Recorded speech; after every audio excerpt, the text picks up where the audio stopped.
여러분 안녕하십니까? 더불어공산당, 더불어민주당 대통령 후보 행세지를 했던 전과사범 이재명이 당대표로 있는 민주당, 지금 연일 얻어터지고 있는 그 본질이 과연 무엇이겠습니까?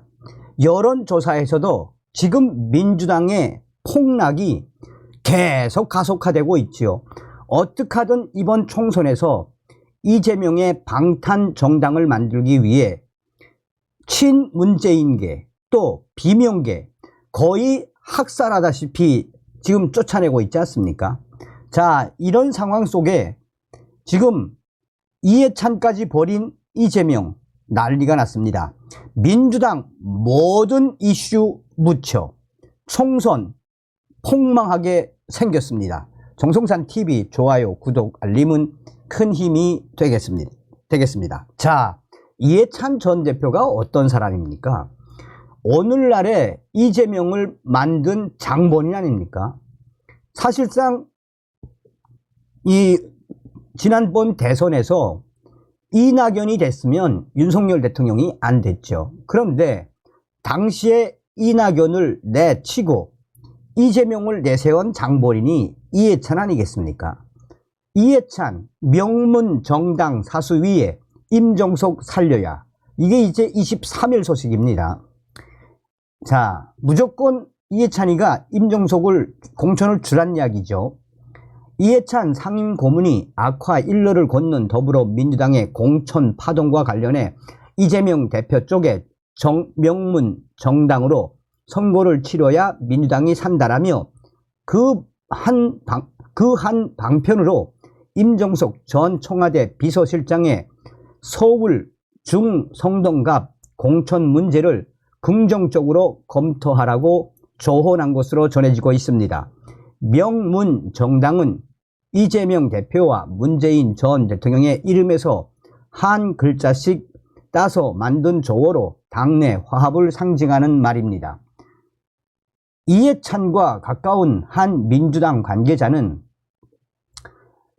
이해찬 전 대표는 명문 정당으로 선거를 치러야 민주당이 산다는 생각을 강하게 갖고 있고, 임종석 전 실장 공천 문제가 명문 정당의 굳건한 결속력을 보여주는 표지가 됐다고 보고 있다라며, 임종석 전 실장이 중성동갑 공천을 긍정적으로 검토해야 한다는 의견을 이재명의 당 지도부에 최근 전했다라고 말했습니다. 또 다른 민주당 관계자도 이해찬 상임 고문이 몇몇 민주당 지도부 위원에게 임종석 전 실장의 중성동갑 공천 문제를 조언한 것으로 안다라고 말했습니다. 이해찬 상임 고문은 이재명 대표에게 직접 이런 우려를 전한 것으로 알려졌습니다. 이해찬이는 당내 원로들 가운데 이재명 대표에게 직접 조언하는 몇 안 되는 인사입니다.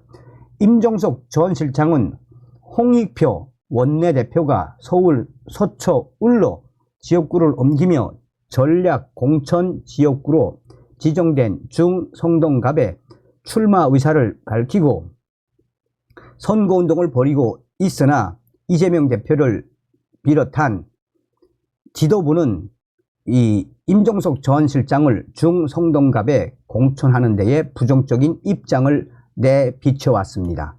이런 까닭에 중성동갑 공천 문제는 당내에서 친문재인계와 친이재명계의 계파 갈등을 폭발시킬 내관으로 평가됩니다. 민주당 전략공천관리위원회도 중성동갑 공천 문제를 매듭 짓지 못한 채 차일피일 보류해두고 있습니다. 이해찬 민주당 상임 고문은 최근 민주당 내에서 벌어지고 있는 공천 갈등에 우려가 큰 것으로 전해지고 있습니다. 그는 앞서 이달 초 광주 북울 현역인 이형석 의원의 선거사무소 개소식에서 이재명 대표에게 사천하지 말고 시스템 공천을 해달라고 신신당부했다. 그래야 당도, 우리 민주당 국회의원들도 이재명 대표도 사는 것이고 이재명 대표도 약속을 지키겠다고 다짐했다라고 밝힌 바 있습니다. 그런데 뒤통수를 쳤죠. 이재명이가 임종석 컷오프 시키지 않았습니까? 자, 이에 이 한동훈 책을 쓰셨던 심규진 교수가 소상하게 전했습니다. 이해찬과 갈라진 이재명. 제가 책에서 이재명과 이해찬의 관계를 군부 귀족 왕당파와 히틀러의 연대로 비유했는데요. 왕당파 귀족들은 히틀러를 우습게 보고 이용하려 했지만 결국 히틀러가 합법적으로 무소불위의 총통이 되도록 이용당하고 뒤늦게 히틀러를 실각시키려고 하지만 줄줄이 숙청을 당하죠. 이해찬이 이재명과 갈라섰다는데 지금 당을 완전히 장악한 이재명을 어떻게 할 수 없을 겁니다. 이제 이재명은 경기도 카르텔, 친명 위원들, 개딸, 원외 친명, 한총련, 통진당 세력까지 등에 업고 당을 완전히 장악한 것 같아요. 이재명이 설마 이해찬까지 참전했고 고민정, 문재인의 복심으로 여겨지는 까지 반발하는데 임종석을 칠 수 있겠어? 라고 생각하는 사람들이 많았죠. 또 이재명이 준연동형으로 바뀌면서 준연동형으로 바꾸면서 병립형을 포기한 것을 보면 압박하면 또 쫄아서 바꾸나 보다 했었고요. 전 이재명이 준연동형으로 바꾼 건 삼총리나 원로들의 의견을 받아들여서가 아니라 준연동형으로 하면서 또 교묘하게 자기 멋대로 통진당을 끌어들여서 친문을 견제할 수 있다고 꼼수를 계획했기 때문이라고 봅니다. 그러나 준연동형을 하면서 결과적으로 조국이 비례당을 만들어서 비례를 엄청 쓸어가게 생겼으니 결과적으로 이재명 제 꾀에 제가 넘어간 꼴이 된 것이죠.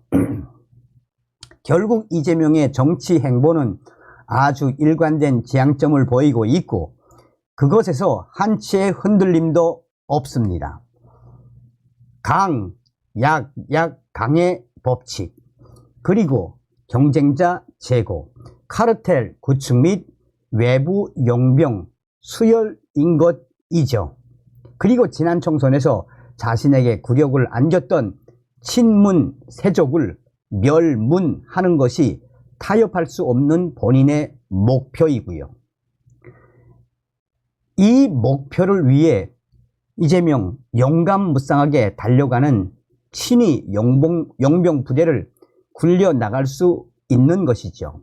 친문 귀족 세력들은 이제 구세력이며 전투력에서 이재명이라는 독재 권력을 갖춘 친명을 당할 수 없습니다.